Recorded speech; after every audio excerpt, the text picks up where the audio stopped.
ป่าแสงยามเมื่อแรงตะเวนแดงหลับลงป่าไม่ขวัญเจ้าไปอยู่ใต้ที่ใดทางใดขึ้นมาไว้เทียมคิงยาซาขวัญเจ้าไปทางโคกอยู่ดงส้นป่าขวัญเจ้าไปทางนาแซมหญ้าแกงเขาขวัญเจ้าอยู่น้ำเงาไม่ใหญ่พญานา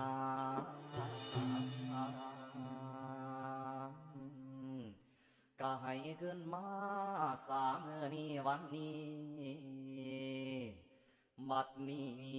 สิได้เป่าห้องเอิ้นว่ามานั่งล้อมผ้าฟังสารพันมีมา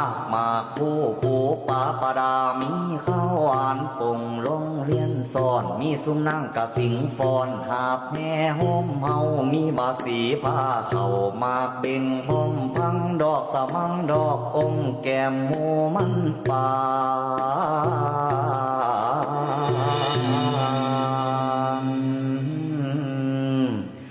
ล้วนมาลา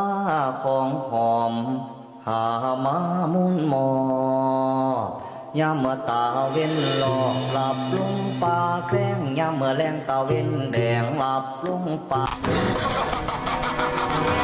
ไม่ขวัญเจ้าไปอยู่ใต้ที่ใดทางใดขึ้นมาไว้เทียมคิงยาซา